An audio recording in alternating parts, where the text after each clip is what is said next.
Muchas gracias, en particular a Horacio Mercó, que fue generoso en muchos sentidos para poder hacer que esté aquí. El tema, pensamiento filosófico latinoamericano, interpelaciones críticas, y le cambié el deseo colonizado por sensibilidad colonizada. Ya voy a explicar por qué. Este trabajo que voy a exponer, como bien dijo la compañera que presentó, es producto de un trabajo colectivo de pensamiento que reúne a dos grupos para mí importantes, uno de compañeros filósofos y otro grupo de gente de las ciencias políticas, mujeres feministas. Entonces, y los amigos estos, los tres dedicados a la cuestión de la filosofía latinoamericana contemporánea. Entonces, de esos cruces y de esos diálogos y de esas interlocuciones surgen básicamente las tesis centrales del trabajo. El trabajo tiene tres partes: una primera, una mirada contextual sobre América Latina; una segunda sobre las hipótesis y tesis centrales que proponemos para explicar un problema, que es el problema de la sensibilidad colonizada o el deseo colonizado; y un tercer momento que es ya un ensayo más propio sobre cómo afinar la cuestión del problema de la sensibilidad colonizada a partir de un fenómeno que se puede denominar como la blanquización de las sociedades, de las epistemes y de las prácticas. El problema de la blanquización. Bueno, a lo largo del siglo XX, los procesos liberadores presentes en la historia de los pueblos de nuestra América han producido un lugar de enunciación de prácticas políticas y reflexiones teóricas centradas en lo posible: otra historia, otra economía, otra política, otro pensar. Diversos movimientos, organizaciones sociales, políticas, culturales a lo largo de nuestra América, o Abya Yala, o América Latina, muestran que la liberación de los pueblos no se detuvo.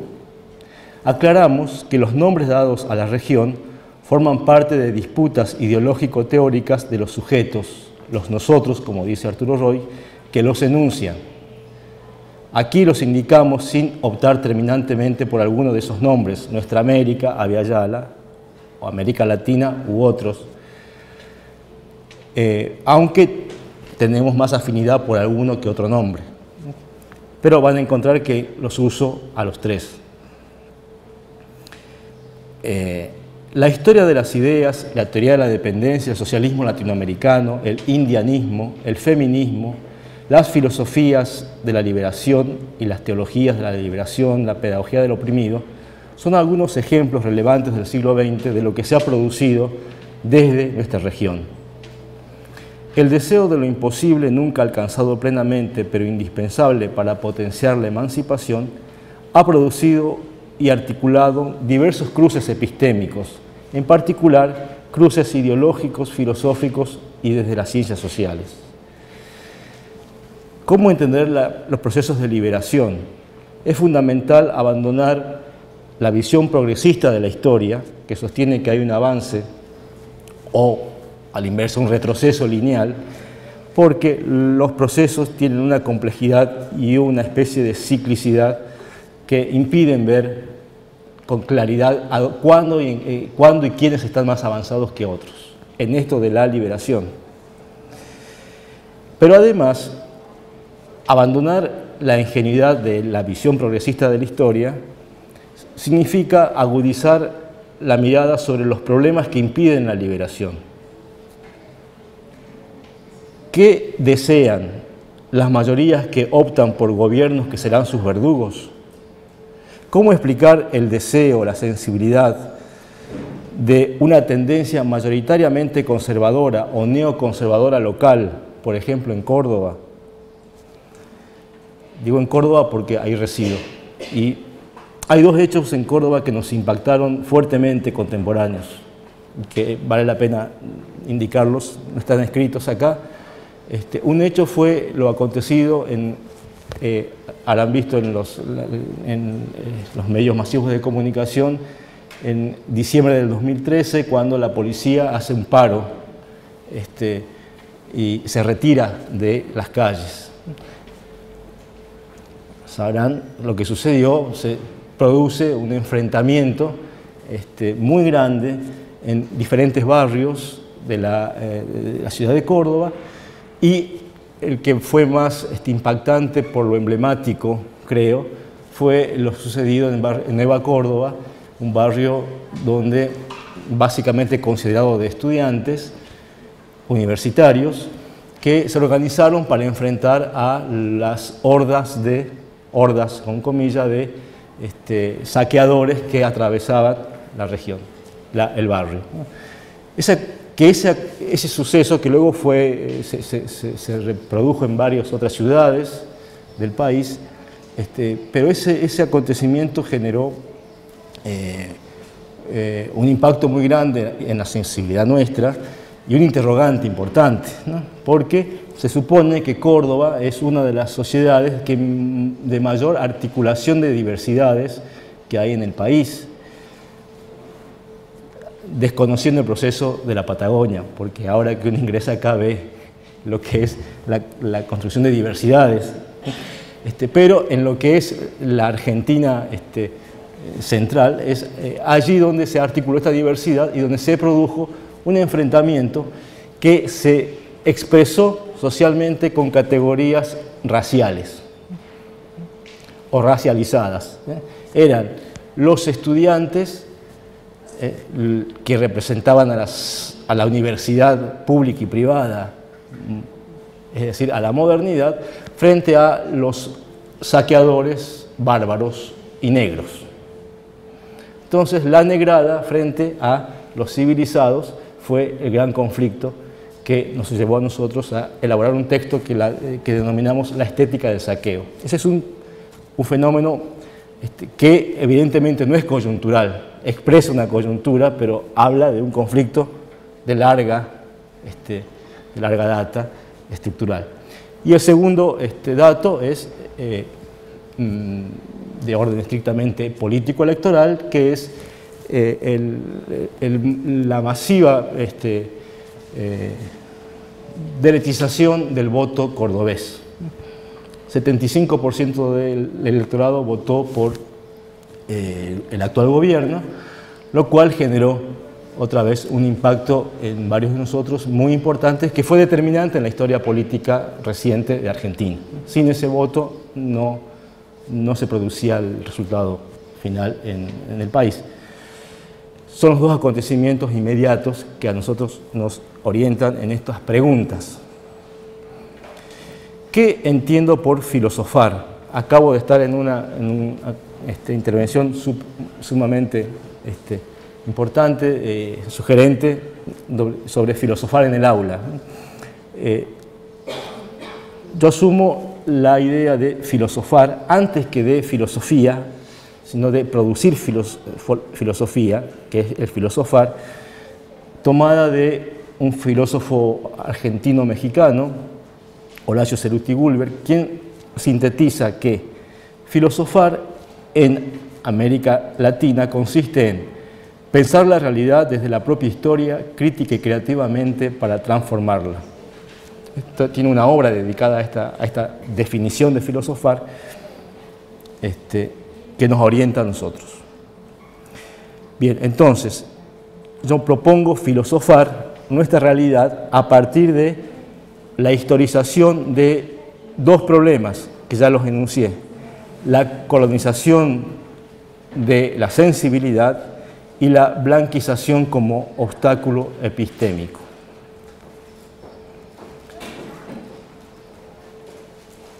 Nuevos contextos: restauración neoliberal, ruptura o continuidad. En Argentina, a inicios de los años 70 del siglo pasado, se lanzaba un proyecto de filosofías de la liberación latinoamericana, mejor expresado en plural, como filosofías de y para la liberación, puesto que así se indica correctamente las posiciones contradictorias, tanto de orden teórica como política, que inició al grupo de los 70. Nosotros hoy nos sentimos herederos de esa tradición de pensamiento, pretendemos ser continuadores de esa tradición, de la cual el profesor y filósofo Kuyen es uno de los representantes más importantes, vivos, muchos ya murieron, aunque tenemos nuestras preferencias por algunas de las posiciones internas que había dentro de ese abanico. ¿Cuáles eran esas posiciones? Menciono básicamente las 4 que se detectan, que son una posición ontologista, expresada por Rodolfo Kusch, por ejemplo, una posición eticista, la de Enrique Dussel, una historicista de Arturo Roig y una epistemológica de Horacio Ceruti. Particularmente nos inspiramos más en estas 2 subsectores de la filosofía de la liberación, que es la historicista y epistemológica de Roig y Ceruti, por supuesto sin negar en ningún sentido los aportes de las otras 2 corrientes. Cabe indicar que varios problemas que distanciaron a los filósofos de los 60, 70, que los llevó a discusiones que hasta hoy no están resueltas entre ellos, siguen hoy siendo un problema que distancian y dividen las posiciones a la hora de pensar la realidad, que es cómo posicionarse y cómo utilizar el concepto de populismo a la hora de aplicarla a los procesos nuestros de América Latina. Eso distanció a aquellos filósofos entre los propopulistas y antipopulistas, que en el momento eran properonistas, antiperonistas. Bueno, ese problema hoy sigue vigente.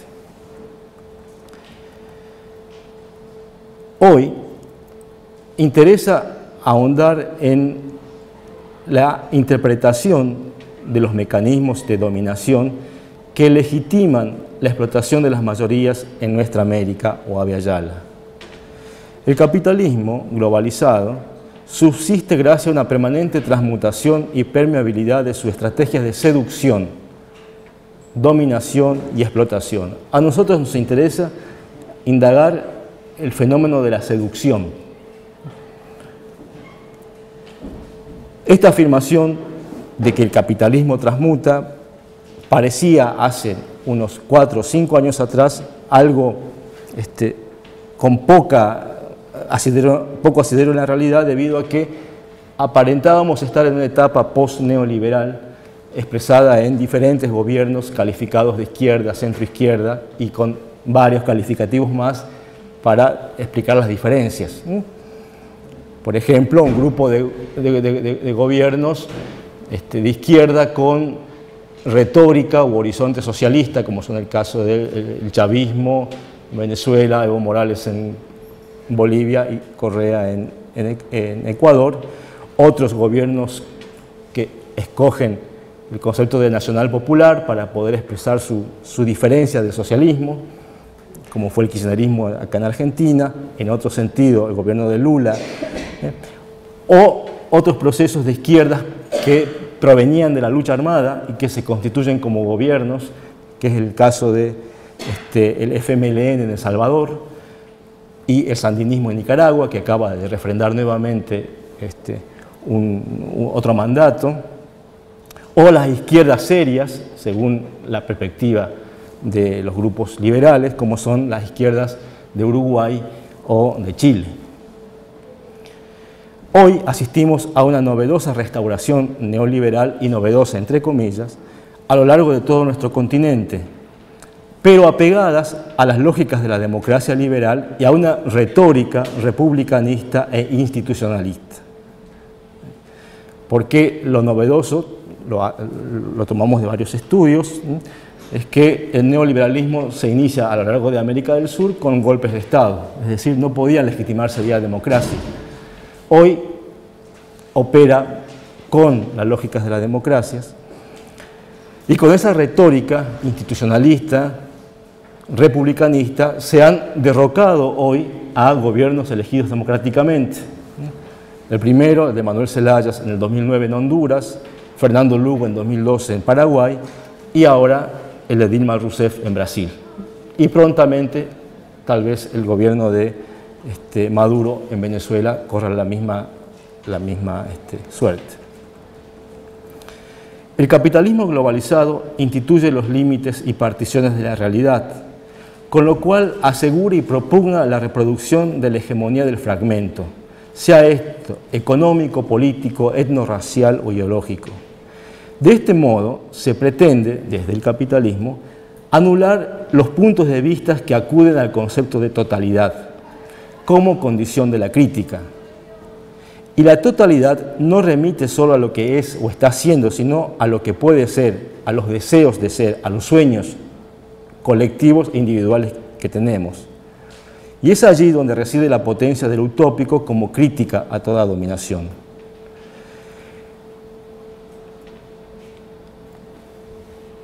Voy a volver al final en el texto, tal vez no llegue con el tiempo. ¿Por qué hacemos alusión a esto de la totalidad como un problema? Pasada y no tanto pasada la impronta llamada genéricamente posmoderna dentro del pensamiento, que impactó en la filosofía latinoamericana, se instaló un lugar común prácticamente de afirmar que conceptos como totalidad y universalidad conducían necesariamente a visiones totalitarias, violentas. Y frente a eso se hace una afirmación de los fragmentos, de los pequeños relatos, de las microhistorias. En nuestra perspectiva, eso es saludable para ver las falsedades de universalidad que se impusieron dentro del pensamiento, sobre todo eurocentrado o eurocéntrico, pero con lo cual no abandonamos la pretensión, y digo pretensión, de una mirada total de algún tipo de dominación. ¿Por qué? Porque el capitalismo es total. Y a una totalidad, entendemos, solamente puede ser, al menos interpretada, desde categorías totales.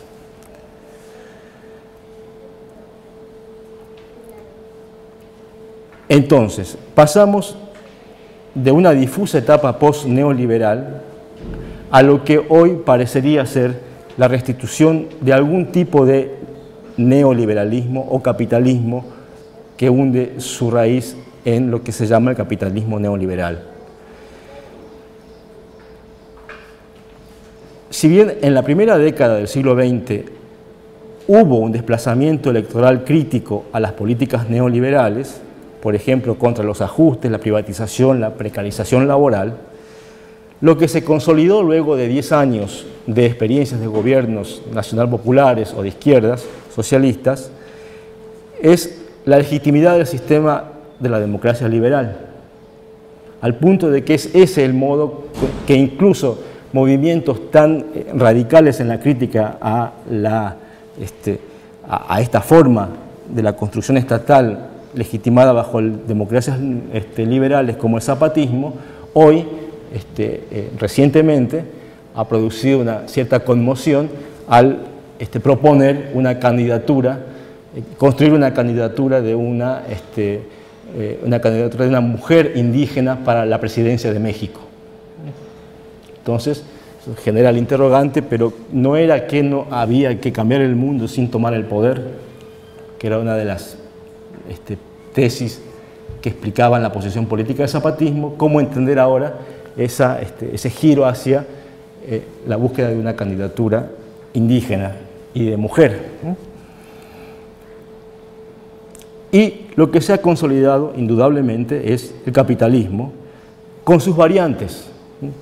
Se pasó de un capitalismo neodesarrollista, industrialista, un capitalismo social, como afirman algunos, o inclusivo, a uno que al parecer intenta rearmar los modos de acumular riquezas bajo otras lógicas que no sean las industriales. Me refiero al capitalismo financiero. Luego de un rearmado de algunos estados neodesarrollistas con políticas de inclusión social, la crisis de dichas experiencias nos condujeron a un rápido y furioso restablecimiento del neoliberalismo en América Latina. Se pasó de ciertos deseos integracionistas de la región que intentaban estar fuera de la dependencia de Estados Unidos, como fue el Mercosur en la última versión, la UNASUR y el ALBA, que prontamente fracasó, a la restitución del ALCA como horizonte integrador.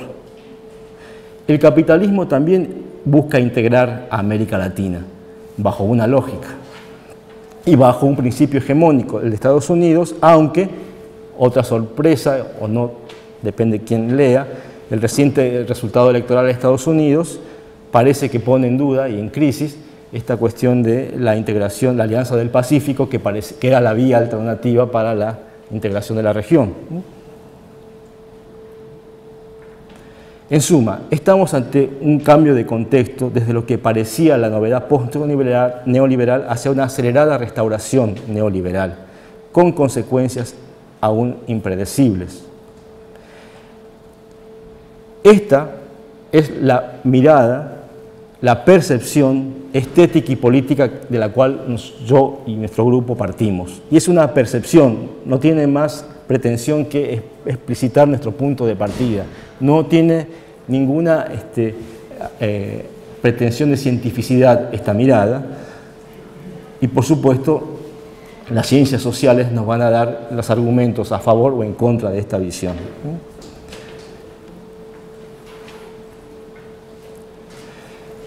En ese contexto planteamos las siguientes hipótesis y tesis sobre la sensibilidad colonizada. Una primera aclaración. Vamos a usar el concepto de estética, pero en un sentido muy laxo. Estética intenta hacer una reflexión sobre la sensibilidad, la corporalidad, las pasiones y sus formas de objetivación que adquieren un carácter sociohistórico, político y cultural. No entendemos la estética como una filosofía del arte, aunque es imposible pensar la sensibilidad sin el arte. Pero ¿por qué no nos centramos en el arte? Porque hacemos caso a los teóricos del arte de América Latina, que problematizan el concepto de arte porque gran parte de las producciones estéticas que realizan las mayorías en estas regiones no entran dentro de la categoría de arte. Entonces, nosotros, para no entramparnos en esa discusión, preferimos abrirnos hacia los fenómenos de la sensibilidad, que sean arte o no arte. No nos interesa esa discusión en este sentido estricto de la filosofía del arte, de la estética. Ahora, de todos los procesos de sensibilidad nos interesan aquellos que tienen potencia política. ¿Por qué? ¿O cómo delimitar eso? La hipótesis central dice que el capitalismo, antes que recurrir a la conciencia como modo de seducción, recurre a la cooptación de la sensibilidad. Incluso el capitalismo puede hasta promover, financiar proyectos de teoría crítica, porque opera con el supuesto de que lo que mueve a las sociedades no es la conciencia. Ayer estuve en la tarde en la conferencia sobre Spinoza y realmente me interesó muchísimo. Somos unos copiones de Spinoza sin haber leído centralmente Spinoza, pero me sentí muy interpretado con las reflexiones que hiciste sobre la potencia.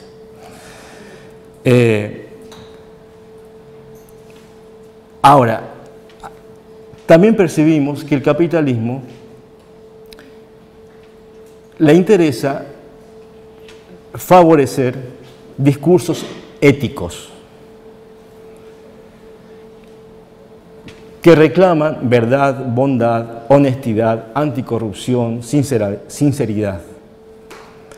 Los discursos éticos apelan a la conciencia moralista de la vida, a la concientización moralista de la vida, que nosotros entendemos es la etización de la vida. Pero también nos preocupa las éticas críticas al capitalismo, porque pensamos que esas éticas operan con un supuesto de que la conciencia libera al ser humano. Y me refiero a la ética de Dussel, la ética de la liberación, que es uno de los grandes aportes contemporáneos que se hicieron, pero también a la propuesta de Arturo Roy, la moralidad de la protesta. ¿Por qué? Nuestro interrogante fue el siguiente: ¿por qué la generación de los 60-70, de los filósofos de los 70, encuentra la solución al problema de la dominación en la ética? Y comparten un supuesto común de que con ética se logra emancipar las sociedades. O mejor, a la política hay que guiarla con ética. En todo caso, el problema de la política es cuando queda sin ética. Bueno, ese supuesto para nosotros es un problema y no acordamos en un punto. ¿Por qué? Tenemos un supuesto fundamental. No negamos, por supuesto, la relevancia de la conciencia crítica, pero creemos que la conciencia sin sensibilidad deriva en impotencia histórica. Y la sola afirmación de sensibilidad, a su vez, deviene en potencia ciega. La eficacia histórica de los procesos de liberación suponen la descolonización del deseo, la reapropiación de la sensibilidad fuera de las lógicas capitalistas, y aquí añado dos fenómenos que forman parte del mismo problema, de las lógicas capitalistas, racistas y patriarcalistas. Que no es posible hacerlo solo desde la conciencia crítica, puesto que la conciencia crítica es impotente ante un gusto, una sensibilidad colonizada. Esa es la raíz de la hipótesis que tenemos. La conciencia crítica es impotente ante una sensibilidad colonizada, es decir, ante los deseos, los sueños que tenemos los seres humanos. Dicho de un modo muy burdo, de ejemplo, uno puede haber comprendido a cabalidad el Capital de Marx y no dejar de gozar de Coca-Cola. Entonces, ahí, en esa paradoja, estamos intentando ver que lo fundamental es dejar de disfrutar de la Coca-Cola, pero no podemos, porque es ahí donde se ha instalado el corazón de las subordinaciones, en la sensibilidad. La sensibilidad mueve al ser humano, mueve a la conciencia. Y ahí es allí donde se constituye un ámbito fundamental de disputa y resistencia. Nuestra sensibilidad es el objetivo preciso al que se dirige la maquinaria publicitaria, los medios masivos de comunicación y la industria cultural. Por lo tanto, se trata de ensayar explicaciones eficaces ante una especie de enajenación de las fuerzas críticas que coloniza las sensibilidades según las lógicas del sistema capitalista, patriarcalista, racista. Pero también se trata de mostrar las posibilidades de una estética para la liberación que supere la enajenación, que se puede rastrear en los sujetos críticos que se han constituido en nuestra historia y que fundamentalmente nosotros detectamos son dos esos sujetos críticos.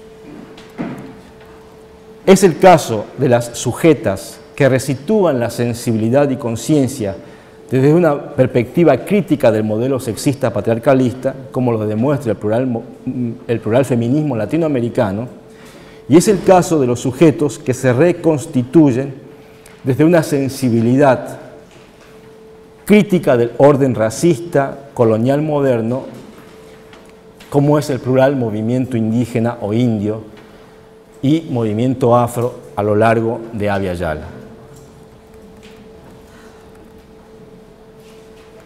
Es decir, nuestro trabajo es indagar y aprender del pensamiento crítico que produce una sensibilidad emancipada que se vislumbra, han logrado hacer feminismos y movimientos indígenas y afros, o movimientos negros.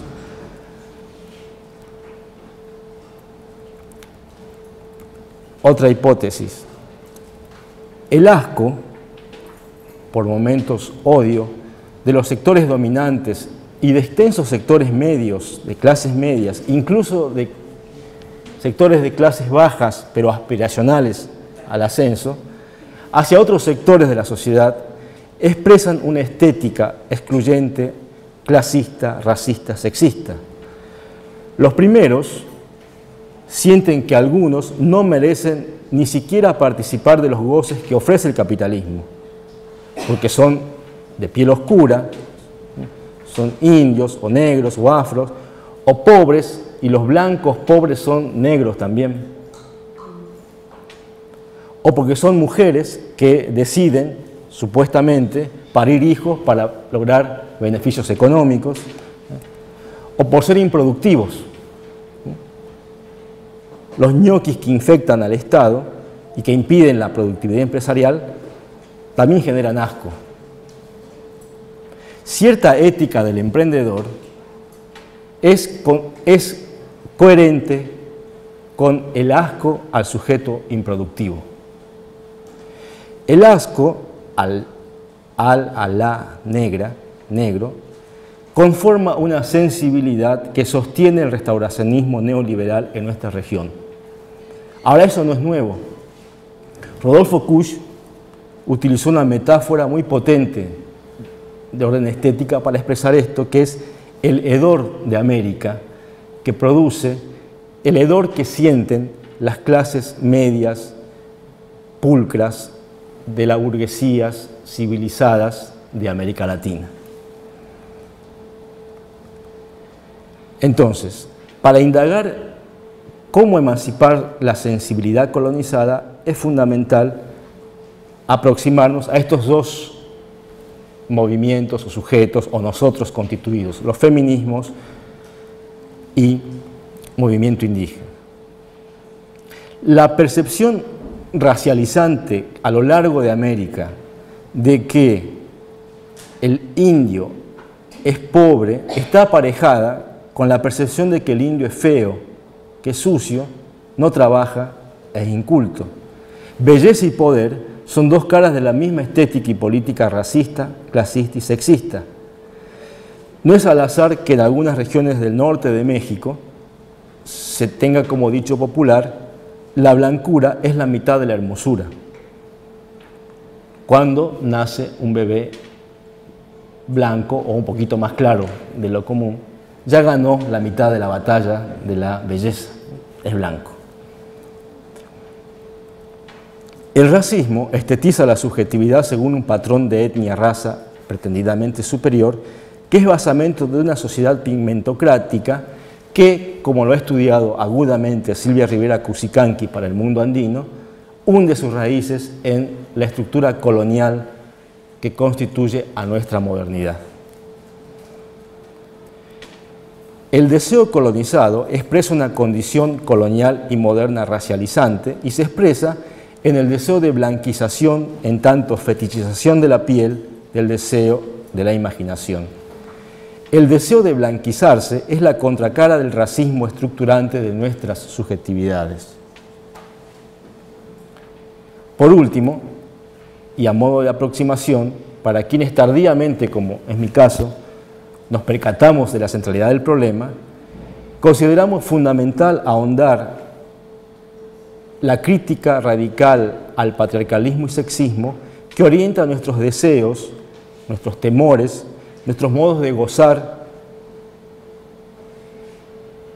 los encuentros en la cama, que son encuentros políticos, según lo ha demostrado el feminismo.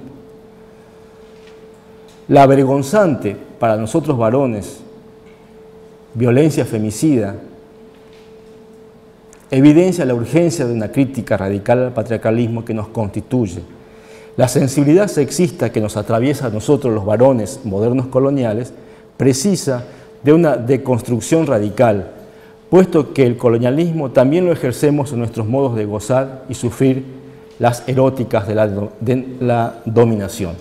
Y tomo el concepto de erótica de la dominación de un trabajo muy sugerente que hizo Dussel en los 70 y que luego él abandona por una opción hacia la ética, pero ahí deja abierta un núcleo de conceptos, yo lo tomo de ahí.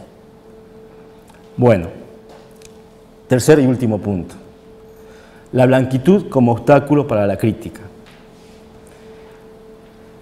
Aperturas hacia el indianismo.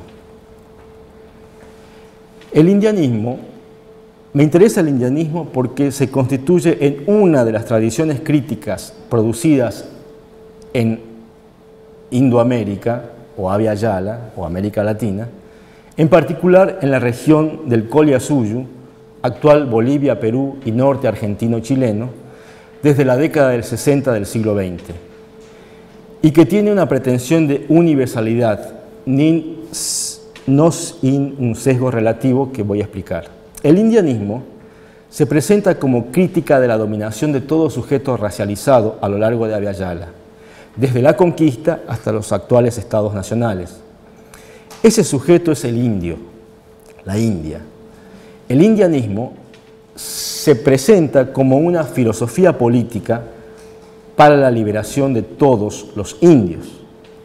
Y aquí ya hay un proceso de generalización de un concepto complejo, que es el concepto de indio, porque se lo generaliza y aplica a los diversos pueblos preexistentes de América, y es un concepto que se toma de la voz del colonizador. Los europeos nos nombraron como indios. Entonces, se toma un concepto de la voz del colonizador para resignificarlo desde la perspectiva de los colonizados. Por eso, la idea de indio se constituye en una categoría política que pretende dar explicación al mismo proceso de dominación racializada que tuvieron la diversidad de pueblos desde el sur, desde la Patagonia hasta Canadá. Desde la Patagonia a Canadá hay indios.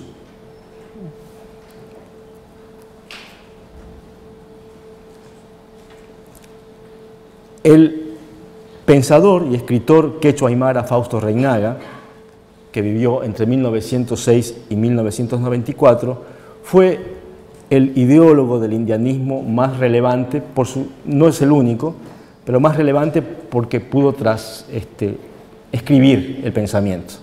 Tiene una gran obra escrita. Él designa, el indio es el nombre del esclavo de América, es el esclavo del occidente blanco, así como existe el esclavo negro y el esclavo amarillo, es la metáfora que usa Reynaga, estamos nosotros los indios. Por lo tanto, indios, negros y amarillos, dice él, somos los sujetos que tenemos la posibilidad, la capacidad de enfrentar al occidente dominador. Ahora, ¿para qué usa el concepto indio? Que es un concepto molesto. No sé cómo suena a sus oídos el concepto, pero es un concepto molesto. Se usa el concepto indio para por lo menos dos objetivos centrales. Uno, para interpelar al indio que niega su condición de indio. Es decir, para interpelar a los diversos sujetos que se han blanquizado. Entonces, el indianismo les viene a recordar que a pesar de las estrategias de blanquización, siguen siendo indios, en el sentido de que siguen siendo esclavos de un modo de construcción social, política, económica. Y a la vez, el indianismo se propone como una filosofía de la liberación de estos esclavos, por lo cual el objetivo del indianismo es abandonar la condición de la indianitud, que es la condición de la esclavitud. No es una afirmación obtusa o alienada de la condición de indio. Ahora bien, todas estas breves, y una aclaración importante. El indianismo se distingue del indigenismo. Entre otras razones, porque el indianismo en la década de los 60 va a tematizar el problema del sujeto que produce conocimiento. El indigenismo, van a afirmar los indianistas, es la corriente de pensamiento de diferentes vertientes, estética, científica. Cuando digo científica pienso en antropólogos y arqueólogos, filosófica y política, que han producido los blancos y los mestizos sobre los indios. Por eso el indianismo dice, el indigenismo expresa el pensamiento de los blancos latinoamericanos sobre nosotros, pero no es nuestro pensamiento.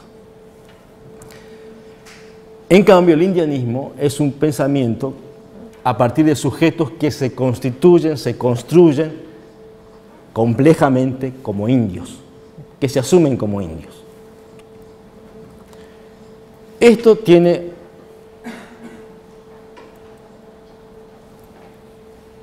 No voy a mezclar ahora cosas.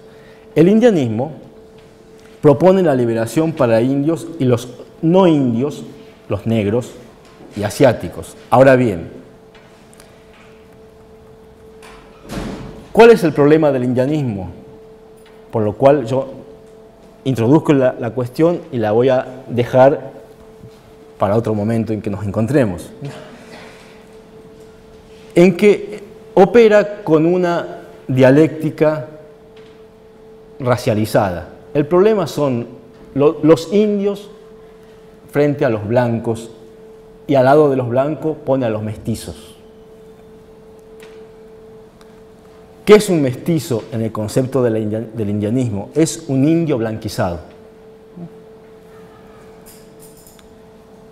La dialéctica indianista se entiende entonces bajo este enfrentamiento, y hay una interpretación que es problemática y es equívoca, que es una interpretación maniquea y racializante de la dialéctica, es decir, es el indio bueno, pobre, víctima, y el blanco, opresor, esclavo. Bueno, esa lectura es infecunda, y si uno la sigue, pues acá creo que se podría acabar la conferencia y no tener mayor... Se hace una toma de posición a favor o en contra, no hay reflexión. Ese no es el objetivo, no es la idea. Entonces, ¿por qué el indianismo sitúa como objeto de problema al blanco? El problema se avisora sobre todo cuando hay blancos o cuando hay gente que no es india, que también está dominada. Y dicen, bueno, ¿y nosotros cómo quedamos en este problema? ¿Cuál es nuestro lugar? Esto ha llevado a intelectuales críticos contemporáneos a tener una profunda sospecha sobre el indianismo de que utiliza conceptos impropios para pensar la dominación racializante. ¿Por qué? Van a afirmar, primero, esencializan un proceso histórico, esencializan la condición india, la congelan. Parecería que el indio es un proceso desde 1492 a hoy constituye, se explica la condición india bajo las mismas características y rasgos. Esa es una objeción, y la objeción más dura la van a enunciar gente de la izquierda marxista como Armando Bartra y Díaz Polanco, dos mexicanos, afirmando que el indianismo lo que realiza es invertir el racismo. Estamos ante un racismo invertido. Ahora, el problema, el desprecio se hace a los blancos por ser blancos. Estas objeciones son importantes de tenerlas en cuenta, pero llamo la atención que son análogas a objetar al feminismo, por ejemplo, diciendo que el feminismo es un problema de mujeres, para mujeres, que no nos implica a las diversidades sexuales, o de género, incluidos los varones, y peor aún, concebir que el feminismo es un producto de odio hacia los hombres, es decir, un machismo invertido. ¿Cómo enfrentar a estas críticas que se van a hacer de estas tradiciones críticas que en nuestra perspectiva las queremos reivindicar como agudas tradiciones críticas para superar un tipo de dominación? Para poder despejar el problema, espero poder despejarlo, voy a abandonar los argumentos indianistas, sobre todo porque yo supongo algo importante, que la mayoría del auditorio no se concibe a sí mismo como indios. Entonces, prefiero escoger otra vía de argumentación. ¿Cuál es esa vía de argumentación? Traigo a la discusión las lúcidas reflexiones de la feminista mexicana, italiano-mexicana, Francesca Gargalo, que expresa en un libro reciente denominado Feminismos desde la Via Yala, publicado en el 2002 en México, en Colombia, y en 2013 se lo publica acá en Buenos Aires, se reedita en Buenos Aires. En el capítulo final reflexiona agudamente sobre las posibles prácticas y estéticas para liberarse del colonialismo patriarcalista. Con audacia, Francesca expresa lo siguiente, y voy a leer un párrafo algo extenso de Francesca. Juntas, dice Francesca, debatimos con Gladys Sul, que es una intelectual maya, guatemalteca, discutimos largamente cómo el racismo es naturalizado por las culturas de origen colonialista y cómo tiene relación con la inferiorización de las mujeres, otro proceso histórico de discriminación masiva, naturalizada por el sexismo, convirtiendo con ello a las mujeres en seres destinados al servicio del grupo de los hombres dentro de todas las clases sociales. Un día me percaté que al dialogar acerca del significado del racismo en la vida de las mujeres indígenas, que en algunos casos se habían convertido en mis íntimas amigas, yo había pasado de la denuncia del mismo, de la denunciar al racismo, como si no me concerniera, a sentirme parte de una construcción ideológica repugnante, que no había visto como mi forjadora. Dicho más simple, las mujeres indígenas, compañeras de lucha del feminismo de Francesca, le dicen, bueno, pero vos sos racista, sos feminista, pero sos racista. En efecto, hasta que el diálogo sobre el racismo no se profundizó, yo podía evitar verme como una privilegiada del mismo por el solo hecho de que rechazaba el racismo. El racismo había racializado mis privilegios al punto de volvérmelos invisibles, totalmente lógicos, coherentes con la estructura racista de la sociedad moderna hegemónica. Era lógico, entre comillas, que como mujer blanca que estudiaba, yo aprobara mis exámenes en la universidad y que blandiendo un pasaporte europeo no tuviera problemas a la hora de cruzar una frontera, por ejemplo. Pero cuando empecé a entender que yo podía aprobar con facilidad en la universidad o pasar las fronteras, pero mi amiga maya debía enfrentar procesos burocráticos, maltrato, entendí la perversidad del sistema. Todo privilegio borra un derecho, pero la privilegiada se siente inmune de responsabilidad por sus privilegios, porque no se derivan de una acción consciente o una decisión personal. Comprendí entonces que mientras no sintiera que el racismo afectaba también mi vida, no podía asumir un compromiso vital con la acción de destejerlo. Hoy sé que el racismo no es una acción necesariamente voluntaria, porque su naturalización lo ha vuelto automático.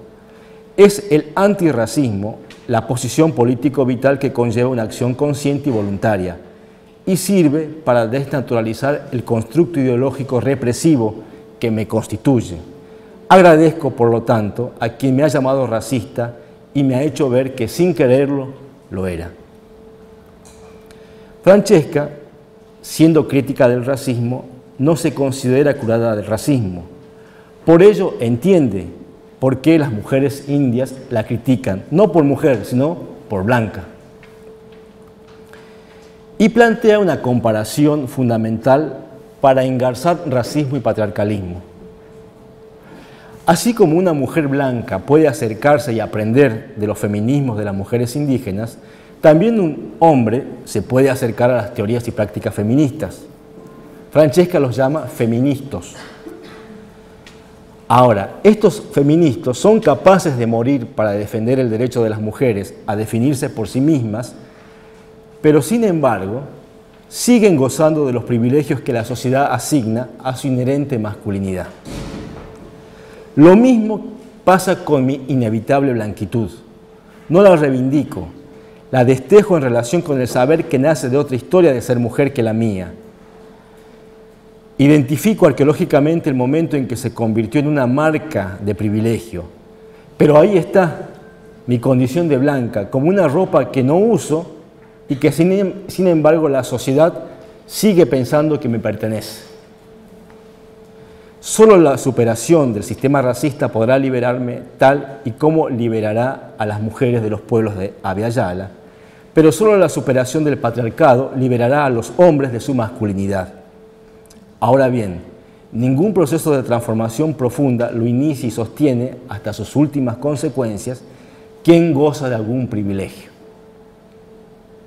Así que sé que no soy sino un aprendiz del antirracismo.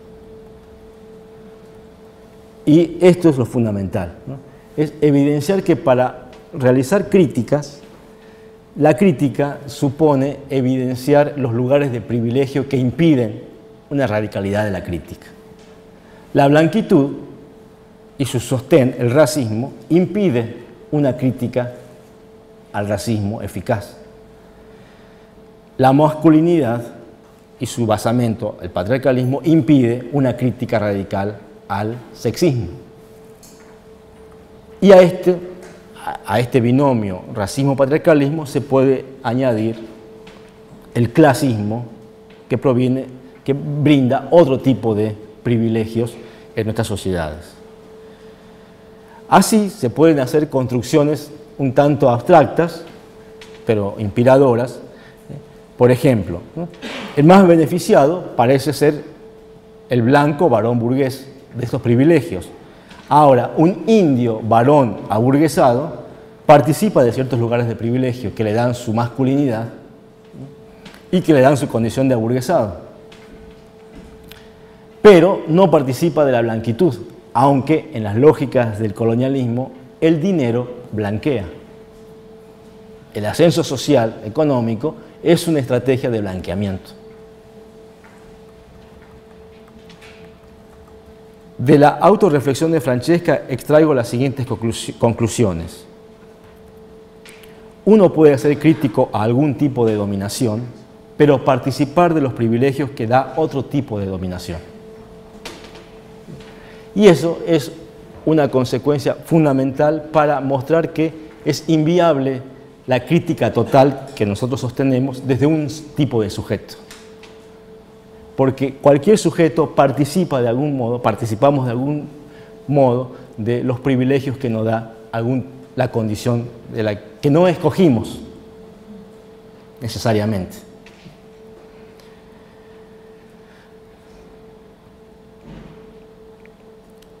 Todo privilegio borra un derecho.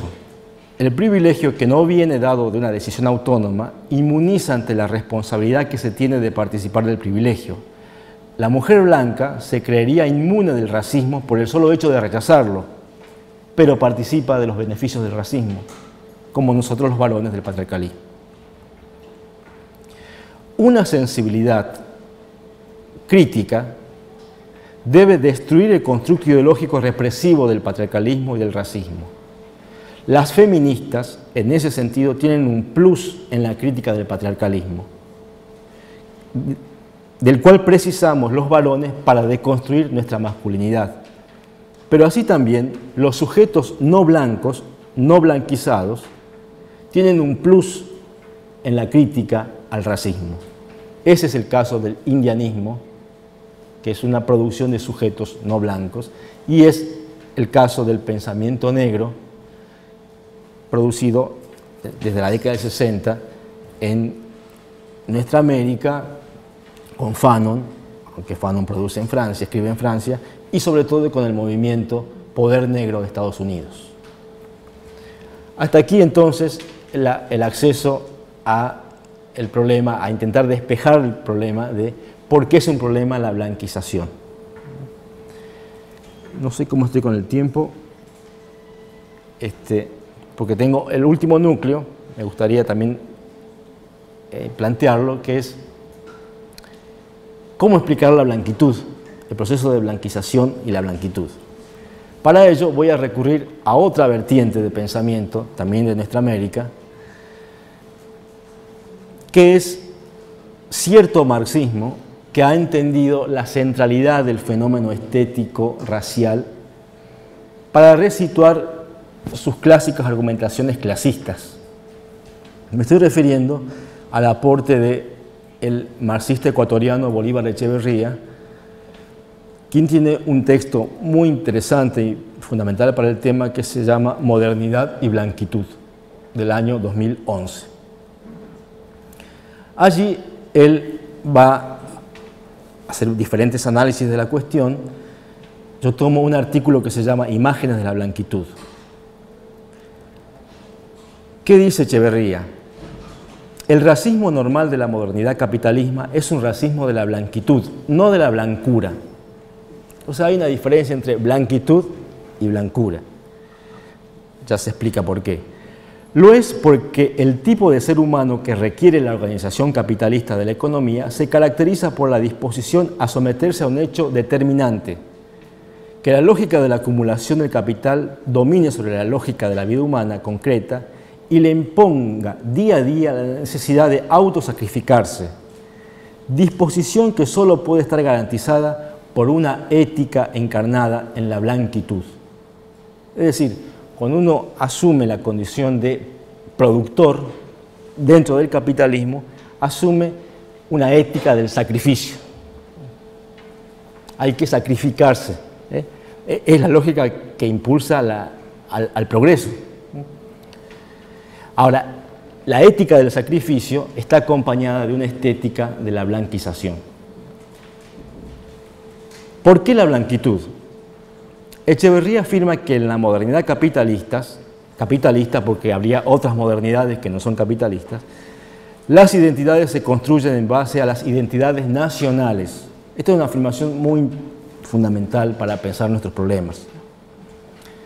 Es decir, el capitalismo avanza constituyendo naciones, estados nacionales. La identidad nacional moderna, por más que se conforme en sociedades no blancas o no europeas, exige incluir como rasgo esencial para la ciudadanización la blanquización. Y este fenómeno se puede analizar con sus matices evidentes a lo largo de América Latina, porque hay procesos históricos de construcción blanquizante darwinista a lo argentino. La construcción del Estado Nacional argentino fue de traer gente de piel blanca para crear el sujeto nacional que hacía falta. Y hay otras experiencias estatales, como el caso paradigmático mexicano y peruano, donde el mestizaje intentó resolver el problema de la blanquización, sobre todo porque había una abrumadora mayoría india o indígena que impedía estas políticas de blanquización vía migración. Entonces, la construcción de la nación se hace bajo estéticas blanquizantes. El hecho de que el capitalismo surgiera en la sociedad racial y identitariamente blanca del noroeste de Europa hizo que la apariencia blanca se asimilara a esa visibilidad indispensable de lo que Weber llama la ética capitalista del ser humano moderno. La santidad productiva del capitalismo exige ser perceptible, visible. Es una santidad, metáfora, que debe ser manifiesta, perceptible sensorialmente, con una apariencia o una imagen exterior que permita distinguir que este sujeto es productivo. De ahí la centralidad de cualquiera que buscó trabajo, buena apariencia. La buena apariencia es una condición para garantizar productividad. En nuestro lenguaje se trata de la estética de la blanquitud. Echeverría incluye, junto a la estética de la blanquitud, la productividad y el higienismo, la apariencia física limpia y ordenada del cuerpo, que acompañan a esta imagen de productividad. Ahora, voy a sintetizar porque está largo la cosa. La distinción es entre blanquitud y blancura. ¿Por qué? Echeverría dice, el capitalismo funciona con dos momentos. Un momento excepcional de racismo de la blancura, que se expresa en momentos históricos de exclusión y eliminación del no blanco. Es curioso que Echeverría no mencione allí el proceso del genocidio, y usa un concepto que a la mañana yo refuté, el genocidio, según Todorov, más grande que se hizo en la historia, que es el genocidio en América de los pueblos indios. Él no lo menciona Echeverría, pero él dice, ese proceso, así se explica al nazismo, la última experiencia de un racismo de la blanquitud dirigida contra sujetos blancos.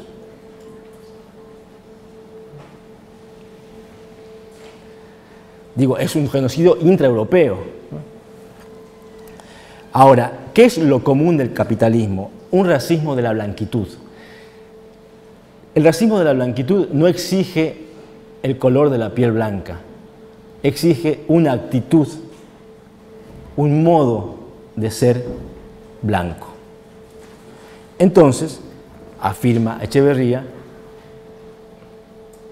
el capitalismo tiene una faceta de tolerancia de las diversidades para poder incluir a los mundos no blancos y hacerlos funcionar dentro de estas estéticas de la blanquización.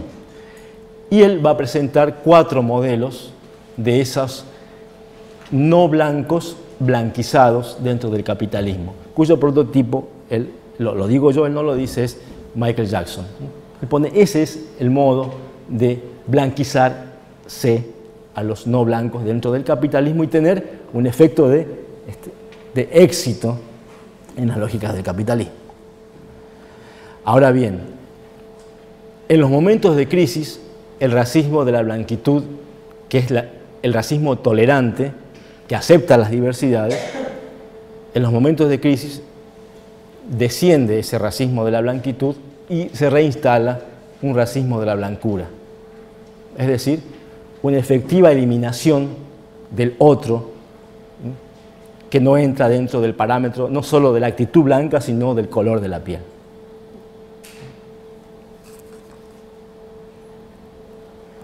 Yo creo que eso se puede aplicar para expresar lo que sucedió en Córdoba en el 2003. Es un momento donde el racismo de la blanquitud se dio y emergió el racismo de la blancura de un modo fundamental. Y es un fenómeno que va a aparecer constantemente en las crisis del capitalismo. En síntesis, la blancura es una cuestión de piel, la blanquitud es una cuestión de etos, de modo de ser. ¿Qué es la blanquitud? Es asumir el etos, el modo de ser capitalista. Por eso, afirma Bolívar Echeverría, hay blancos que no asumieron la blanquitud, que rechazaron los modos de ser capitalistas. Esos blancos de piel no participan de las estéticas de la blanquización. Por ejemplo, los anarquistas blancos, ¿no? Son los que rechazan explícitamente los modos de ser. Conclusión.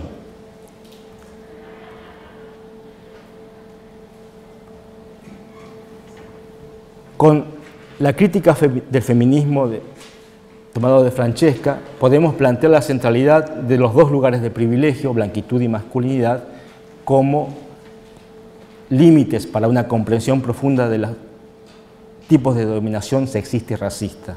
Con Echeverría se puede avanzar en una explicación del racismo cultural que opera dentro del capitalismo a partir del concepto de blanquitud, entendido como estética, y él argumenta una ética constitutiva del sujeto que asume el etos capitalista. El sujeto producido por el capitalismo es un sujeto blanquizado. Una estética liberadora supone también la desblanquización de las subjetividades. El indianismo propone la indianización de la sociedad.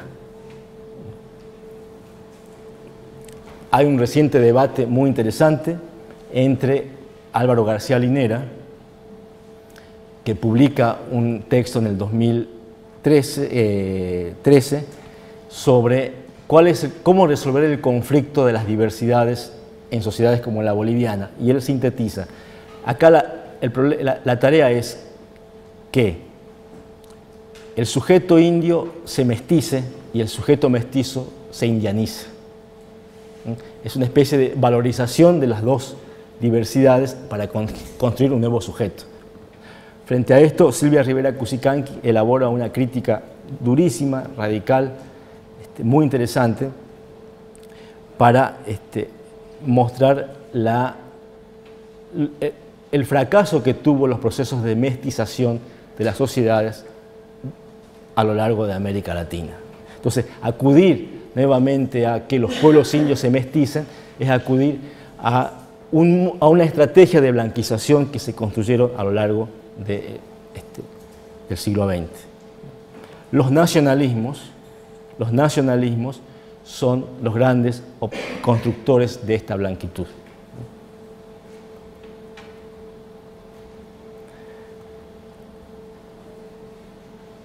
Con esto estamos afirmando de que las víctimas de algún tipo de dominación tienen un plus de criticidad frente a esa dominación. Ahora, eso no es una garantía de criticidad. Las mujeres que han padecido el patriarcalismo tienen las condiciones históricas que hacen posible una crítica, pero hay muchas mujeres que no son feministas y niegan el feminismo, rechazan el feminismo, incluso son reproductoras del patriarcalismo. Como así también hay mucho indio o indígena que no apertura la crítica al racismo, sino lo que asume un proceso de blanquización y de deseo de participación de un sistema que genera opresiones. Con todo lo expuesto, espero haber logrado desplegar la complejidad del problema de la sensibilidad, del gusto colonizado, que es necesario para pensar y ahondar procesos de liberación que no queden en discursos éticos ni de la sola conciencia, sino que ahonden en lo que el capitalismo bien entendió que es tomar la sensibilidad para poder generar su misión. Este es uno de los desafíos, creemos, de la filosofía latinoamericana contemporánea. Hasta ahí. Gracias.